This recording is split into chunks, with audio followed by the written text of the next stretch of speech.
예, 오늘은 그 윤석열 탄핵에 대해서 말해보겠습니다. 박근혜 대통령 때와 한번 비교를 한번 해봐서 이후에 헌법재판소에서 어떤 결정이 나올지 한번 전망해 보겠습니다. 먼저 그 헌법 65조에 의하면은 대통령이 그 직무집행이죠. 개인적인 행위가 아니라 대통령으로서 행위를 할 때 헌법이나 법률에 위반될 경우에 이제 탄핵 소추를 당하게 됩니다. 그래서 범죄가 아니더라도 헌법이나 법률에 정한 절차나 형식이죠. 이러한 것들을 위반하면 탄핵 사유가 됩니다. 그래서 탄핵을 하게 되면 공직으로부터 파면되는 겁니다. 어떤 형사 처벌을 받는 게 아니라. 그래서 민사소송이나 형사소송은 따로 가게 됩니다. 그래서 탄핵 심판은 형사재판이 아니기 때문에 범죄를 입증할 필요 없다. 또 형사재판처럼 엄격한 증명이죠. 엄격한 증명을 그러한 절차를 거칠 필요가 없다. 이게 이제 윤석열 쪽에서 형사재판과 똑같이 하라 이렇게 요구하고 있는데 그거는 이제 잘못된 것이라고 볼 수가 있겠습니다. 그래서 윤석열이 탄핵되려면 내란죄가 는 상관없고 비상계엄이죠. 이 비상계엄을 내리는 행위가 위법한 것인지 이걸 보는 겁니다. 그래서 직장 같으면은 뭐 범죄를 하지 않더라도 해고 사유가 있으면 해고할 수 있죠. 그래서 해고 사유와 유사한 것이다. 박근혜 탄핵 때와 한번 비교해 보겠습니다. 박근혜 탄핵 때 주문은 피청구인 대통령 박근혜를 파면한답니다. 이 파면한다. 즉시 파면의 효과가 생기기 때문에 바로 대통령의 지위를 상실하고 청와대에서 바로 이사를 나가야 되고 경호도 받지 못하고 불체포 특권도 사라지기 때문에 여러 가지 형사 고발이라든가 수사를 당하게 됩니다. 윤석열도 마찬가지입니다. 따라서 최상목 권한 대행이라든가 이게 뭐 윤석열을 봐주거나 뭐 그럴 여지가 없습니다. 탄핵 결정에 따라 바로 대통령 지위를 상실하게 되는 겁니다. 박근혜 때 보게 되면 측근인 최순실이죠. 공직이 없는 민간인 최순실의 국정 개입을 허용한 거죠. 이 허용한 것이 권한 남용이고 이로 인해 대통령이 최순실과 여러 가지 그 국정 현안에 대해서 논의했습니다. 비밀을 많이 공유했겠죠. 이것이 대통령으로서 비밀 엄수 의무죠. 여기에 위반했다는 거고 또 최순실이 삼성이라든가 이런 회사들을 압박을 해서 뇌물을 받았는데 이러한 행위가 기업의 자유와 사유재산권을 침해한 것이고 대통령이 그에 대한 책임을 져야 한다는 거죠. 그래서 대통령으로서 국정농단이죠. 이에 대한 책임이 있고 그 이후에는 대통령이 수사를 받아야 되는데 청와대에 압수수색을 거부하거나 이런 거죠. 윤석열도 마찬가지죠. 청와대 압수수색을 거부했는데 이러한 사유가 국민의 신임을 배반한 것이기 때문에 이거는 헌법과 국가공무원법 위반, 공무원이 아닌 최순실을 국정에 개입시켰기 때문에 국가공무원법 공무원법 위반이라고 이렇게 판단을 한 겁니다. 그래서 범죄가 아니더라도 헌법과 법률을 위반하면 탄핵 사유가 되는데 박근혜 탄핵 심판에서 보듯이 재판관의 만장일치로 탄핵이 결정돼야지 논란이 적습니다. 그렇다면 이제 윤석열의 경우에도 누구라도 인정할 수밖에 없는 헌법과 법률 위반 사유를 찾아야 됩니다. 먼저 비상계엄이 형식적 요건을 구비하지 않아서 헌법과 계엄법에 위반됐다는 점에 대해서는 재판관 어느 누구도 동의할 수밖에 없습니다. 헌법에 따라서 제89조에 비상계엄을 선포할 때는 사전에 국무회의의 심의를 거쳐야 되는데 헌법재판소 증언과 형사재판에서 나온 거에 하면 국무위원을 개회한다는 개회 선언이 없었고요. 포고문을 올려서 토론한다는 안건 회부도 없었고 폐회선언도 없었고 회의록을 작성하지 않았답니다. 회의록을 작성할 수 있는 실무 공무원에게 국무회의가 진행된다는 의정관이라 하는데 아예 통보조차 하지 않았다고 합니다. 두 번째는 대통령이 이러한 비상계엄을 내릴 때는 사전에 국회에 통고를 해야 되는데 이런 통고가 전혀 없었고 해제 이후에도 사후에 통고해야 되는데 이러한 통고나 공고 행위가 전혀 없었다는 겁니다.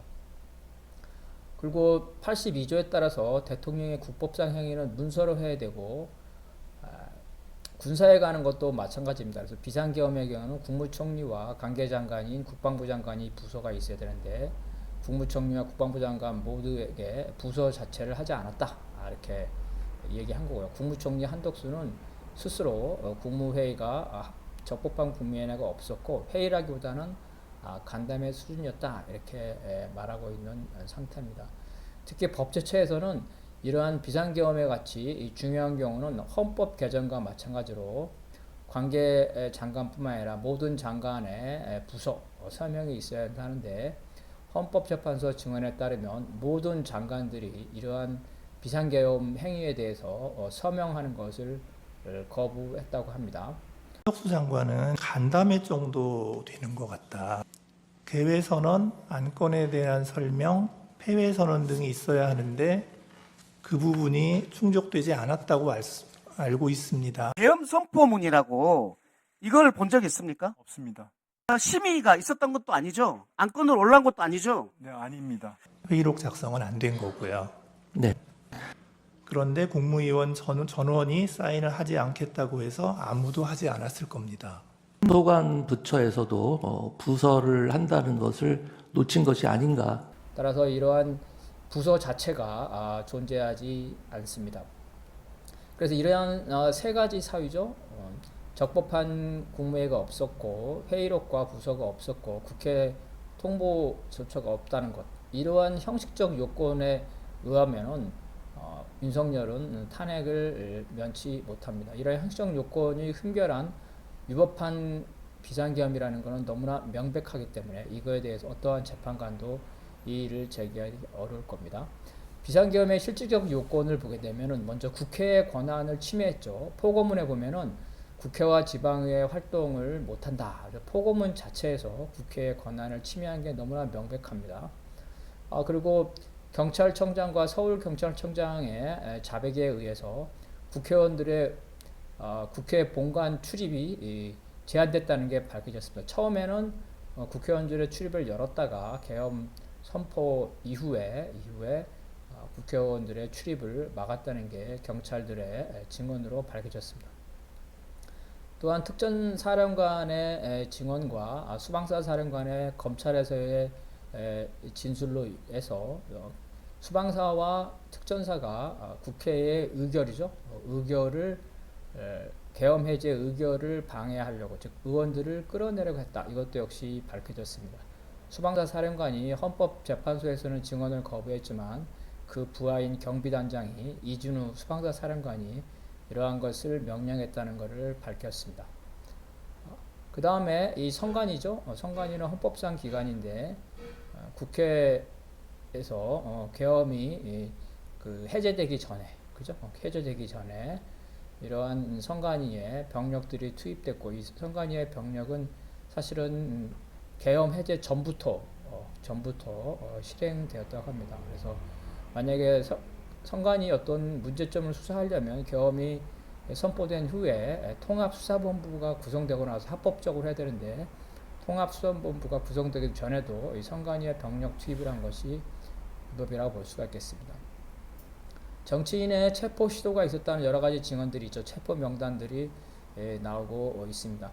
여기에서 이제 문제점들은 뭐냐면은 국방부 장관이라든가 특전사 사령관 이런 장관과 장군들이 이런 국회 봉쇄, 그죠? 국회 봉쇄를 명했다든지 정치인 체포를 하랬다는 것은 밝혀졌지만 윤석열이 직접 정치인을 체포하라 했다든지 그 다음에 국회를 봉쇄하라, 그 다음에 의원을 끄집어내라, 이것들이 밝혀지는 데 있어서는 약간의 논란이 있습니다. 왜냐하면 윤석열이 그런 발언을 한 적이 없다고 얘기하기 때문이죠.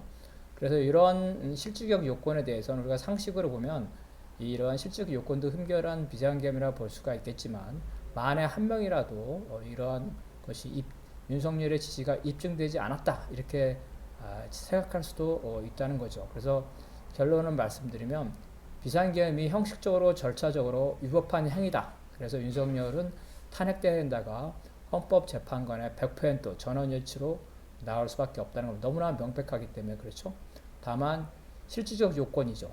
대통령이 직접 정치인 체포 지시를 내렸냐, 그 다음에 국회의원을 끌어내라고 지시했냐, 이 부분에 대해서는 다수의 헌법재판관이 그러한 위법행위가 있다고 인정하지만 만약에 한 명이라도 이러한 것들이 입증되지 않았다 이렇게 생각하는 헌법재판관도 있을 수 있다는 겁니다. 결국은 실질적 요건과 상관없이 형식적 요건만 보더라도 비상계엄이 위법하기 때문에 내란죄 성립 여부와 상관없이 헌법과 법률의 절차를 위반했기 때문에 윤석열은 전원일치로 탄핵을 피할 수가 없을 것이다. 이렇게 전망이 됩니다.